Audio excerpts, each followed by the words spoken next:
Anda menyaksikan News Update, saya Ahmad Murodi. Juru bicara KPK Febri Diansyah mengatakan Direktur Utama PT Melati Teknovo Indonesia Fahmi Darmawan Syah memenuhi panggilan KPK sebagai saksi bagi tersangka Eko Susilo Hadi sebagai pihak yang menerima suap terkait proyek pengadaan monitoring satelit Bakamla. Pemeriksaan Fahmi pada Jumat pagi ini didampingi oleh kuasa hukumnya Magdir Ismail. Walaupun Fahmi sudah ditetapkan sebagai tersangka, Febri mengatakan sejauh ini KPK belum berencana menahan Fahmi dalam waktu dekat. Mengingat pemeriksaan hari ini kapasitasnya sebagai saksi bukan tersangka. Saudara FD adalah salah satu tersangka dari 4 tersangka dalam tindak lanjut operasi tangkap tangan di Bakamla.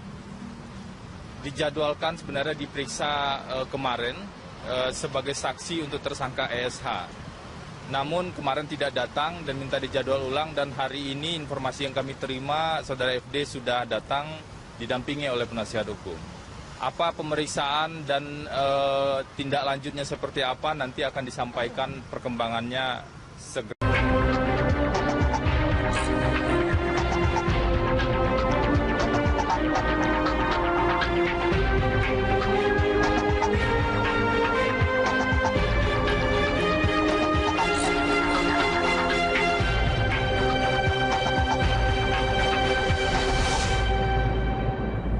Indonesia memiliki semboyan khas untuk mengungkapkan semangat bahari, yaitu di Laut Kita Jaya. Namun semboyan itu tercoreng saat KPK menangkap tangan dan menetapkan Deputi Informasi Hukum dan Kerjasama Badan Keamanan Laut atau Bakamla Eko Susilo Hadi sebagai tersangka. Saat ditangkap, penyidik menemukan uang 2 miliar rupiah dalam bentuk dolar Amerika dan Singapura. Uang yang ditemukan petugas KPK itu diduga terkait pengadaan alat monitoring satelit di Bakamla. Sumber pendanaan proyek tersebut berasal dari Anggaran Pendapatan dan Belanja Negara Perubahan APBNP 2016. Bagaimana modus uang pelicin ini bergerak di Bakamla? Kita akan membahas tema ini bersama Kepala PPATK tahun 2002-2011 Yunus Hussein dan Direktur Eksekutif The National Maritime Institute Siswanto Rusdi. Selamat malam Pak Yunus. Selamat malam. Selamat malam Pak Rusdi. Terima kasih sudah bersama kami hari ini. Saya ke Pak Rusdi terlebih dahulu.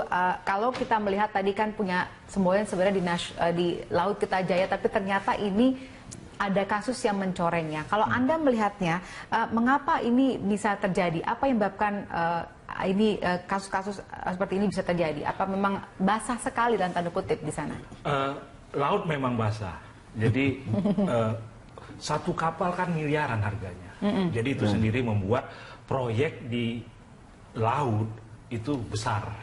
Nah, tapi khusus untuk Bakamla. Bakamla ini saya melihat dari awal dia sudah terjebak pada ambisi yang luar biasa, ambisi lembaga yang luar biasa. Dulu sebelum menjadi Bakamla, Bakor Kamla namanya, dia juga sudah mengadakan pengadaan surveillance system. Nah ini kita nggak tahu bagaimana nasib itu, apakah itu clear atau tidak. Ini juga kalau menurut saya jadi pintu masuk ini. Waktu Bakor Kamla, itu kan unit koordinasi, hanya unit koordinasi di bawah Kemenko Polhukam, tapi dia punya anggaran luar biasa, kalah dengan anggarannya instansi yang lain yang ada di Kemenko tadi itu. Jadi menurut saya ini awalnya dari kebijakan organisasi yang terlalu ambisius, ditambah kalau kita main di laut anggaran yang begitu besar, karena mainnya kapal, surveillance, radar, satelit. Nah ini semua tidak ada yang murah harganya. Jadi memang betul-betul basah. Memang berapa anggaran kalau untuk kita bicara soal Bakamla? Ini yang kemarin saja bukan kemarin. Dia berencana mau bikin 4 kapal. Itu sekitar 500-400 miliar. Nah belum lagi kalau anggaran surveillance yang mungkin bisa sampai 1 triliun agregatnya gitu. Ini kan besar gitu. Padahal Bakamla itu apa kewenangannya? Tidak jelas kewenangan Bakamla. Penyidikan jelas nggak ada. Penyidikan tidak ada. Dia tangkap, dia bawa, dia serahkan ke instansi lain. Gitu. Jadi untuk apa seluruh aset ini gitu loh? Ini yang saya juga berpikir gitu loh. Oke, baik Pak Yunus, Anda kan juga di PPATK pastinya juga mengamati hal seperti ada anggaran besar, kemudian tapi dengan kewenangan yang tidak jelas, tetapi punya tadi anggaran besar dan juga punya mungkin dari tupoksinya dia bisa menganggarkan atau mengadakan barang-barang. Anda melihatnya ini memang satu yang diadakan untuk memang ada peluang-peluang seperti itu, atau memang orang memanfaatkan keadaan ini sehingga akhirnya bisa membuat dan tanda kutip korupsi? Jadi kalau dilihat secara menyeluruh ya, sistem memang kelemahan sih cukup banyak ya. Ini hanya gejala sama dengan pungli kemarin itu. Sebenarnya mulai dari katakanlah kerja mereka yang tidak begitu, selama ini kan banyak model ini kurang itu transparan, pengawasan internal ya ataupun eksternal kan tidak begitu efektif ya. Kemudian contoh dari bos-bos biasanya tidak begitu banyak juga yang baik-baik. Selain itu budayanya ya, culture kita selama ini untuk pencegahan, pemberantasan kurang begitu baik juga, termasuk katakanlah konflik of interest, budaya hidup sederhana, lifestyle itu kan kurang begitu kuat di kalangan para penyelenggara negara ini. Nah, itu semua membutuhkan biaya sebenarnya. Jadi dengan remunerasi yang kecil, setahu saya pegawai negeri itu kecil gajinya, sehingga dengan keadaan seperti itu dia mencari hal-hal yang di luar sumber yang resmi tadi gitu. Oke, tapi ini seorang deputi, apakah itu bisa menjadi landasan untuk dia bisa melakukan korupsi? Ya justru karena dia punya kewenangan tadi, korupsi itu terkait dengan kewenangan di mana dia pegang diskresi misalnya, dia pegang kewenangan untuk memutus sesuatu yang kurang transparan, kurang akuntabel, itulah hasilnya korupsi. Jadi equationnya begitu, korupsi adalah ada kewenangan, ada diskresi, tidak transparan, tidak akuntabel, korupsi lah namanya itu. Iya, apalagi tadi yang juga mengatakan pengawasan dari internal juga nggak berjalan ya. Biasanya ya tidak terlalu efektif ya. Apalagi lembaga ini kan memang gayanya memang gaya militer, kan dikasih pangkat militer, komandannya bintang 3, kemudian ini kan jaksa sama beliau nih, tapi dikasih pangkat bintang 1 di sana gitu. Maksudnya kalau militer berarti seperti apa? Bisa digambarkan nggak kepada kita? Alurnya tuh lebih banyak komando, hierarki. Salah satu prinsip dari Angkatan Laut adalah hierarki yang mereka selalu hormati, perhatikan, sehingga dengan sendirinya yang namanya kontrol dari bawah itu tidak terlalu banyak. Biasanya kalau terlalu banyak komando, banyak hierarki seperti itu ya.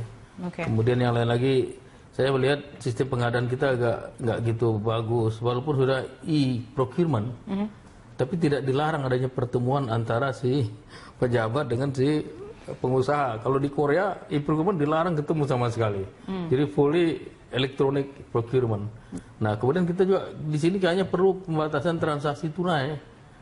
Ke undang-undangnya rancangan udah jadi, cuman belum dapat prioritas di DPR. Kalau pembatasan transaksi tunai ini dilakukan, undang-undangnya ada, yang menyuap pakai uang miliar-miliar ini udah bisa berkurang lah gitu. Ya. Nah, kalau misalnya kita lihat tadi pengadaan barang di Bakamla itu seperti apa? Bakamla itu ada yang ada pengadaan yang umum sebuah kantor pemerintah ya. Ada juga karena dia bersifat mengawasi wilayah lautan, dia butuh satelit, dia butuh kapal patroli, kemudian dia butuh kamera yang resolusi tinggi, yang bersifat teknologi tinggi.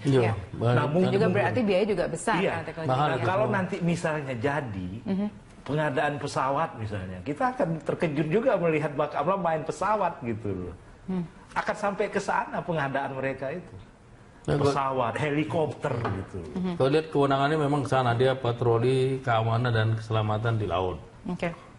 Dia punya kewenangan juga membuat information system untuk kepentingan tadi keamanan keselamatan di wilayah perairan, teritori, untuk kepentingan dia dan untuk kepentingan seluruhnya gitu. Nah ini kayaknya dalam rangka pengadaan alat-alat itu, fungsi dia untuk mengadakan information system dalam rangka keamanan dan keselamatan di laut. Dia punya ada sistem BIS namanya, akan digabung dengan yang baru ini gitu. Anggaran besar tapi kemudian tugas dan kewenangannya tidak jelas. Itu mungkin yang membuat akhirnya tidak bisa dikontrol mungkin tadi pengeluaran-pengeluarannya. Kami akan bahas lagi mengenai hal ini, pemirsa. Kami akan kembali sejenak berikut ini. Dan pemirsa, untuk mengetahui informasi terkini terkait operasi tangkap tangan KPK, kita bergabung bersama reporter Cikal Multasam dan juru kamera Rangga Samudra. Cikal, sudah 4 orang yang ditangkap KPK terkait pengadaan alat sistem surveillance Bakamla ini. Apakah keempatnya masih menjalani pemeriksaan di KPK saat ini? Carlos, beberapa informasi terbaru telah kami dapatkan dari pihak KPK, salah diantaranya adalah 4 orang yang ditangkap tangan oleh KPK pada siang hari tadi. 1 diantaranya adalah pihak dari Bakamla atau Kepala Bidang Informasi Hukum dan Kerjasama Eko Susilo Hadi. Kemudian 3 orang lainnya adalah pihak swasta yang diduga sebagai pemberi suap, dan keempat orang tersebut saat ini tengah menjalani pemeriksaan secara intensif di ruang penyidik Komisi Pemberantasan Korupsi. Dari beberapa informasi yang kami dapatkan, informasi terbaru dari KPK, penangkapan operasi tangkap tangan ini dilakukan di 2 lokasi. Salah satunya adalah di kantor Bakamla Jakarta, dan salah satu lokasi lainnya adalah di Jakarta. Namun pihak dari KPK tidak menyebutkan secara spesifik lokasi satu setelah lokasi satunya lagi di Bakamla. Dan memang saat ini pemeriksaan terus dilakukan secara intensif karena ada beberapa proyek memang yang dikerjakan oleh Bakamla, dan saat ini KPK tengah menyelidiki apakah proyek yang dikerjakan ini termasuk pada kasus suap yang dijaring oleh KPK beberapa waktu yang lalu. Selain itu, pemeriksaan intensif juga saat ini dilakukan terutama untuk mengetahui apakah ada pihak-pihak lain yang terlibat dalam kasus ini, baik itu dari pihak Bakamla, kemudian pihak swasta lainnya selaku pemberi, karena di sini juga akan melihat bagaimana kinerja dari Bakamla, proyek-proyek apa saja yang sedang dikerjakan, dan ini akan membuka konstruksi hukum baru dan fakta hukum baru tentunya untuk melihat kembali pihak mana saja yang diduga terlibat juga dalam kasus ini. Jadi pada saat ini memang keempatnya sedang menjalani pemeriksaan, dan informasi yang kami dapatkan bahwa nantinya akan diselenggarakan konferensi pers untuk menyampaikan segala sesuatunya secara terperinci yang dijadwalkan akan dilakukan pada esok hari. Carlos. Iya, lalu kemudian barang bukti apa saja, Cikal, yang diperoleh KPK pada OTT kali ini? Sementara waktu ini memang ada beberapa barang bukti yang disampaikan oleh pihak KPK. Ada 2, Carlos, diantaranya yang pertama adalah 1 unit mobil berwarna hitam tadi yang kami sudah lihat berada di gedung KPK. Ini adalah salah satu barang bukti yang dibawa oleh penyidik KPK saat operasi tangkap tangan beberapa waktu yang lalu. Kemudian ada beberapa uang juga diduga adalah uang suap yang diberikan kepada pihak swasta, dari pihak swasta kepada Eko Susilo Hadi, namun hingga saat ini belum dilakukan penghitungan. Informasi tersebut kami langsung tadi didapatkan dari pihak KPK, dari Kabiro Humas KPK, yang menyatakan bahwa barang bukti tersebut kini tengah dalam proses penghitungan untuk uang, dan sementara barang bukti lainnya seperti mobil masih diamankan dan mencari barang bukti lain yang bisa menguatkan dalam kasus ini. Berikut kita dengarkan lagi bagaimana pernyataan dari pihak KPK. Oleh tim hari ini, jadi benar telah dilakukan kegiatan operasi tangkap tangan hari ini, telah terjadi penerimaan sejumlah uang pada penyelenggara negara. Tim mengamankan 4 orang, 1 orang penyelenggara negara dan 3 orang dari swasta atau yang diduga sebagai pihak pemberi. Penangkapan dilakukan di 2 lokasi di Jakarta. Sampai saat ini telah dilakukan penyitaan sejumlah uang dan ada kendaraan juga, tapi uangnya masih proses perhitungan. Carlos, itu tadi pernyataan yang disampaikan oleh Febri Diansyah selaku Kepala Biro Humas KPK. Tapi saya juga memiliki informasi melalui pesan singkat tadi dari Wakil Ketua KPK Alexander Marwata bahwa memang jumlah uang yang diterima oleh KPK diantaranya adalah ada berupa dolar Amerika dan juga dolar Singapura. Tapi tentu saja kita harus menunggu bagaimana pernyataan final terkait dengan kasus ini dalam bentuk konferensi pers yang diagendakan akan dilaksanakan pada esok pagi. Carlos. Baik, nanti kita akan tunggu kemudian keterangan dari KPK esok pagi terkait apa kemudian yang menjadi barang sitaan dan isi dari kasus sesungguhnya yang terjadi dalam OTT di Bakamla. Terima kasih Cikal atas laporan Anda, Cikal Multasam dan juru kamera Rangga Samudra, melaporkan langsung dari Gedung KPK Jakarta.